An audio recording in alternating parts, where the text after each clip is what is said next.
مولاي صل وسلم دائما أبدا على حبيبك خير. الحمد لله رب العالمين والصلاة والسلام على سيد الأنبياء والمرسلين أما بعد فأعوذ بالله من الشيطان الرجيم بسم الله الرحمن الرحيم. الحمد لله عز وجل آج 25ویں تراویح پڑھنے کا ہمیں شرف حاصل ہوا، جس میں ہمارے الحمدللہ 29 پارے مکمل ہو چکے ہیں۔ آج سورہ قلم سے ہم نے پڑھا، اللہ تعالیٰ ارشاد فرماتے ہیں نون والقلم وما یسطرون ما انت بنعمت ربک بمجنون۔ نون حروف مقطعات میں سے ہے، جس کا معنی اللہ جانتا ہے اور اس کے بتانے سے رسول اللہ صلی اللہ علیہ وسلم کی ذاتی اختص جانتے ہیں۔ قلم اور ان کے لکھے کی قسم، ما انت بنعمت ربک بمجنون، تم اپنے رب کے فضل سے مجنون نہیں ہو۔ یہاں پر اللہ تبارک و تعالیٰ اپنے پیارے محبوب علیہ السلام کا دفاع فرما رہا ہے کہ میرے محبوب علیہ السلام اپنے رب کے فضل سے مجنون نہیں ہیں، اور فرمایا وَإِنَّكَ لَعَلَىٰ خُلُقٍ عَظِيمٍ، اور بے شک تمہارا خلق جو ہے وہ عظیم ہے، بہت بلند و بالا ہے۔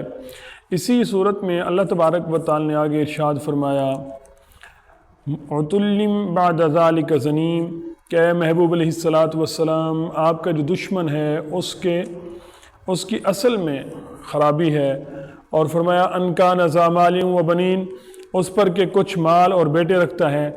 ولید بن مغیرہ اپنے بیٹوں اور رشتہ داروں سے کہتا تھا کہ اگر تم میں سے کوئی اسلام میں داخل ہوا تو میں اس کو اپنے مال سے کچھ نہ دوں گا۔ تو اس وجہ سے یہ آیت کریمہ اس کے بارے میں نازل ہوئی کہ ولید بن مغیرہ نے اپنے مال سے جا کر کہا،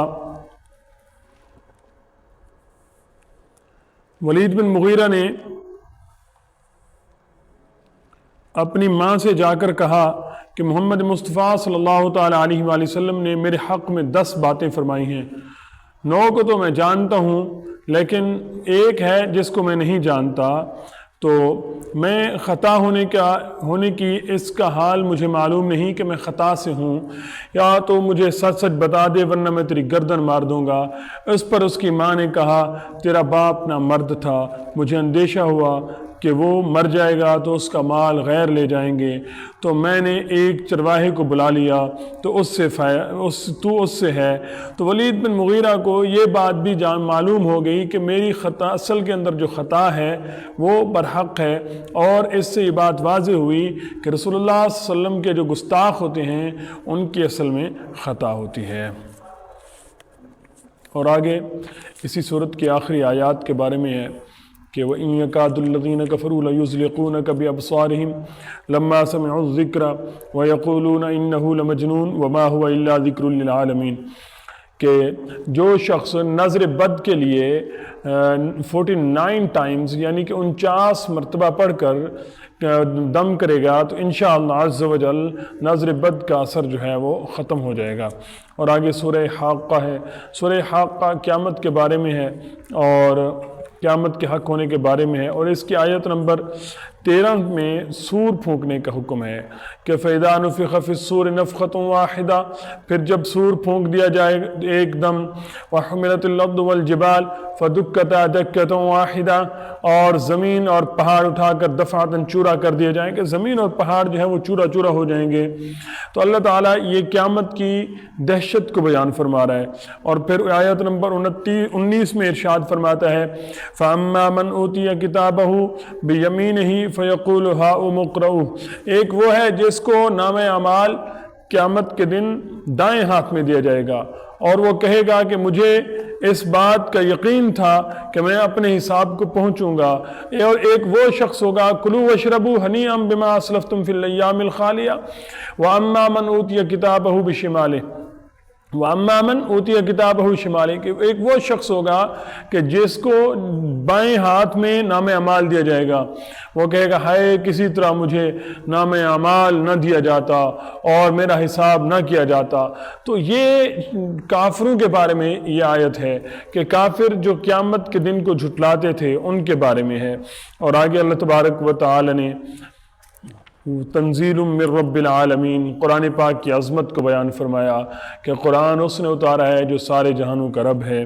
اور پھر سورہ معارج ہے آگے، سورہ معارج میں اللہ فرماتا ہے تعرج الملائکۃ والروح الیہ فی یوم کان مقدارہ 50,000 سنہ، کہ ملائکہ اور جبریل علیہ السلام اس کی بارگاہ کی طرف عروج کرتے ہیں، اور وہ عذاب اس دن ہوگا جس کی مقدار 50,000 برس ہے۔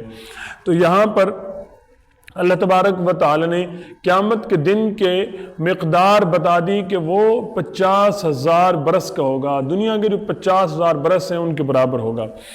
آگے اللہ تعالیٰ پھر قیامت کے دن کی ہولناکیاں بیان فرماتا ہے، اور آگے اللہ تعالیٰ نے اہل حق کی اعلیٰ صفات کا بیان فرمایا ہے کہ وہ قیامت کے دن کی تصدیق کرتے ہیں، اور وہ جو اپنے رب کے عذاب سے ڈر رہے ہیں، تو اللہ تعالیٰ فرما رہا ہے کہ وہ اپنی شرمگاہوں کی حفاظت کرتے ہیں، اور اپنی امانتوں اور اپنے عہدوں کی حفاظت کرتے ہیں، اپنے عہد کی حفاظت کرتے ہیں، اور جو اپنی گواہیوں پر قائم ہیں، جو اپنی نماز کی حفاظت کرتے ہیں۔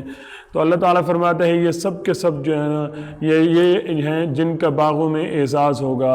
اور آگے اللہ تبارک و تعالیٰ نے سورہ نوح ہے جس میں حضرت نوح علیہ السلام کی قوم کا ذکر ہے، اور اسی میں ہے فَقُلْتُ اسْتَغْفِرُوا رَبَّكُمْ إِنَّهُ كَانَ غَفَّارًا، تو میں نے کہا اپنے رب سے معافی مانگو، بے شک وہ بڑا معاف کرنے والا ہے۔ يُرْسِلِ السَّمَاءَ عَلَيْكُمْ مِدْرَارًا، تم پر شراٹے کا مینہ برسائے گا، یعنی کہ موسلا دھار بارش بھیجے گا۔ وَيُمْدِدْكُمْ بِأَمْوَالٍ وَبَنِينَ، اور مال اور بیٹوں سے تمہاری مدد کرے گا۔ وَيَجْعَلْ لَكُمْ جَنَّاتٍ وَيَجْعَلْ لَكُمْ أَنْهَارًا، اور تمہارے لیے باغ بنا دے گا اور تمہارے لیے نہریں بنائے گا۔ حضرت حسن رضی اللہ تعالیٰ عنہ سے مروی ہے کہ ایک شخص آپ کے پاس آیا اور اس نے قلت بارش کی شکایت کی، آپ نے حکم فرمایا استغفار پڑھو۔ پھر ایک اور شخص آ گیا، اس نے کہا میں تنگ دست ہوں، میری روزی کا بڑا مسئلہ ہے، میرا خرچہ پورا نہیں ہوتا گھر کا، میرے گھر میں ہمیشہ تنگ دستی اور کے حالات رہتے ہیں، تو پھر فرمایا گیا تم استغفار پڑھو۔ پھر تیسرا شخص آیا، اس نے کہا میرے وہاں قلت نسل کی معاملہ ہے، آپ میرے لیے دعا کریں، کوئی ایسا کام بتائیں کہ جس سے یہ مسئلہ ختم ہو جائے۔ آپ نے اس کو بھی فرمایا کہ تم استغفار کرو۔ پھر ایک شخص آیا، اس نے کہا کہ میں اپنا زمین کی قلت کی پیداوار کی شکایت کی اس نے، تو آپ نے اس کو بھی کہا کہ تم استغفار پڑھو۔ جب یہ ساروں کو استغفار کا وظیفہ بتایا گیا، ربیع بن صبیح رضی اللہ تعالیٰ عنہ جو حاضر تھے، انہوں نے کہا کہ آپ کے پاس قسم قسم کے لوگ آئے ہیں، انہوں نے قسم قسم کی حاجتیں پیش کی ہیں، لیکن آپ نے سب کو ایک ہی وظیفہ بتایا، ایک ہی بات بتائی کہ استغفار کرو، اس کی کیا وجہ ہے؟ تو آپ نے پھر یہ آیات پڑھی کہ رب فرماتا ہے مجھ سے تم استغفار طلب کرو، میں تمہاری بخشش فرماؤں گا۔ اور آگے اللہ تبارک و تعالی نے آخر میں فرمایا رب اغفر لی ولوالدی ولمن دخل بیتی مؤمنا وللمؤمنین والمؤمنات، اے میرے رب مجھے بخش دے اور میرے ماں باپ کو اور اسے جو ایمان کے ساتھ میرے گھر میں ہے، اور سب مسلمان مردوں اور سب عورتوں کو، اور کافروں کو نہ بڑھا مگر تباہی۔ کہ اللہ تعالیٰ کی بارگاہ میں یہ دعا بہترین دعا ہے، یہ دعا کرنی چاہیے۔ اور آگے سورہ جن ہے، جنات کے بارے میں اس صورت میں بیان فرمایا گیا ہے، اور جنات جو ہیں ان کا رک جانا اور پھر قرآن سن کر ہدایت حاصل کرنا اس میں بیان فرمایا گیا۔ اور آگے اس میں ایک آیت ہے، ایک پورا مضمون ہے علم غیب کے بارے میں۔ فرمایا عالم الغیب فلا یظہر علی غیبہ احدا الا من ارتضی من رسول، اللہ تعالیٰ فرماتا ہے کہ غیب کا جاننے والا تو اپنے غیب پر کسی کو مسلط نہیں کرتا سوائے اپنے پسندیدہ رسولوں کے۔ تو اللہ تبارک و تعالی واضح فرما رہا ہے کہ میں اپنے غیب پر ہر کسی کو مطلع نہیں کرتا، میں کرتا بھی ہوں تو اپنے پسندیدہ رسولوں سے، جن کو میں نے چن لیا ہے، اس جماعت کو جن کو میں نے دین اسلام کی سربلندی کے لیے چن لیا ہے، جن کو میں نے اپنی معبودیت کی تبلیغ کے لیے چن لیا ہے، صرف ان کی بات ہے۔ اب ہمارے ہاں یہ ایک بہت بڑا مسئلہ ہے، لوگ کہتے ہیں کہ جی نبی علیہ السلام کے پاس جو علم ہے وہ وہی ہے، تو وہی کا علم ہے، علم غیب تو نہ ہوا۔ پھر دوسری بات یہ کہتے ہیں کہ غیب تو پھر وہ رہا ہی نہیں کہ جب نبی علیہ السلام کو علم ہو گیا تو اس پر ایک بات یہ ہے کہ اللہ تعالیٰ عالم الغیب ہے، تو کیا نعوذ باللہ اس کا مطلب یہ ہے کہ اللہ تعالیٰ کو اس کا علم بعد میں ہوتا ہے، پہلے وہ چیز ہوتی ہے؟ حالانکہ ایسا نہیں ہے۔ ہر کوئی مانتا ہے کہ اللہ تعالیٰ جو کچھ ہو چکا ہے، جو کچھ ازل سے لے کے ابد تک ہونا ہے، سب اللہ تعالیٰ کو علم ہے۔ پھر یہ کہنا کہ نبی علیہ السلام کو جو علم ہوگا تو وہ علم غیب نہیں، اصل میں بات یہ ہے کہ علم غیب کہتے کس چیز کو ہیں کہ علم غیب کا جو بنیاد ہے وہ ہمارے اوپر رکھی جا رہی ہے کہ علم غیب ہمارے لحاظ سے کہا جا رہا ہے کہ رسول اللہ صلی اللہ تعالیٰ علیہ وآلہ وسلم کو وہ باتیں علم ہیں جو تمہارے سامنے مخفی ہیں، جن کا تمہیں علم نہیں ہے۔ رسول اللہ صلی اللہ علیہ وسلم کو اللہ تعالیٰ نے وہ ساری باتیں بتا دی ہیں، تو لہذا اللہ فرماتا ہے کہ میں اپنے رسولوں میں سے جسے پسند فرماتا ہوں علم غیب پر مطلع فرماتا ہوں۔ تو لہذا ہمارے محبوب علیہ السلام تو سید الانبیاء ہیں، میرے آقا علیہ السلام تو تمام نبیوں کے سردار ہیں، تمام رسولوں کے سردار ہیں، تمام نبیوں اور رسولوں کے امام ہیں، تو پھر میرے آقا علیہ السلام کو اللہ تعالیٰ کیسے خالی رکھے گا؟ تو آگے ہے سورہ مزمل، جس میں اللہ تبارک و تعالی نے فرمایا اے جھومٹ مارنے والے رات میں قیام فرما سوا کچھ رات کے۔ یہاں اللہ تعالی نے قیام کے بارے میں فرمایا کہ نبی علیہ السلام اور صحابہ کرام علیہم رضوان اتنا قیام کرتے تھے کہ ان کے پاؤں جو ہیں وہ سوج جاتے تھے، تو اللہ تعالی نے فرمایا تھوڑا کم کر لیں۔ پھر آگے اللہ تبارک و تعالی نے قرآن کے بارے میں فرمایا کہ وَرَتِّلِ الْقُرْآنَ تَرْتِیلًا، کہ قرآن کو خوب ٹھہر ٹھہر کر پڑھو۔ کاش کہ اللہ تعالی ہمیں بھی قرآن خوب ٹھہر ٹھہر کر پڑھنے والا بنا دے۔ اور آگے اللہ تعالی آخر میں فرماتا ہے وَمَا تُقَدِّمُوا لِأَنفُسِكُم مِّن خَيْرٍ تَجِدُوهُ عِندَ اللَّهِ هُوَ خَيْرٌ وَأَعْظَمُ أَجْرًا، اور اپنے لیے جو بھلائی آگے بھیجو گے اسے اللہ کے پاس بہتر اور بڑا ثواب پاؤ گے۔ تو آگے پھر سورہ مدثر ہے۔ نبی علیہ السلام اس کا شان نزول اس طرح ہے کہ میرے آقا علیہ السلام نے فرمایا میں کوہ ہرا میں تھا کہ مجھے ندا کی گئی یا محمد انک رسول اللہ، اے محمد صلی اللہ علیہ وسلم آپ بے شک اللہ کے رسول ہیں۔ میں نے دائیں بائیں دیکھا کچھ نہ پایا، اوپر دیکھا ایک شخص آسمان اور زمین کے درمیان بیٹھا ہے، یہ وہی فرشتہ تھا جو جس نے ندا کی تھی۔ یہ دیکھ کر مجھ پر روب ہوا اور حضرت خدیجہ کے پاس آیا اور میں نے کہا مجھے بالا پوش اڑاؤ، انہوں نے مجھے اڑایا تو جبریل علیہ السلام آئے، انہوں نے کہا یا ایھا المدثر، اے بالا پوش اوڑھنے والے۔ تو اس کا شان نزول یہ ہے۔ اور اسی میں آگے مغیرہ، اسی میں آگے جو ہے ایک واقعہ ہے جو کہ بڑا دلچسپ ہے۔ اس کا یوں ہے کہ اللہ تبارک و تعالی نے نبی علیہ السلام کی عظمت اور رفعت کو بیان فرمایا ہے ولید کے بارے میں۔ ولید جو تھا یہ نبی علیہ السلام کا گستاخ تھا اور بدبخت تھا۔ یہ شخص کیا کہتا تھا؟ نبی علیہ السلام کو نعوذ باللہ تکلیفیں بھی پہنچاتا تھا۔ تو ان ھذا الا قول البشر، یہ نہیں ہے مگر آدمی کا کلام۔ اس پر یہ شان نزول ہے کہ جب حامیم تنزیل الکتاب من اللہ عزیز العلیم نازل ہوئی اور سید عالم صلی اللہ علیہ وسلم نے مسجد میں تلاوت فرمائی، ولید نے سنا اور اس کی قوم اور اس قوم کی مجلس میں آ کر اس نے کہا کہ خدا کی قسم میں نے محمد صلی اللہ علیہ وسلم سے ابھی ایک کلام سنا، نہ وہ آدمی کا کلام ہے نہ جن کا، بخدا اس میں عجیب شیرینی اور تازگی اور فوائد اور دلکشی ہے، وہ کلام سب پر غالب رہے گا۔ قریش کو اس کی ان باتوں پر رنج ہوا اور ان میں مشہور ہو گیا کہ ولید آبائی دین سے پھر گیا ہے۔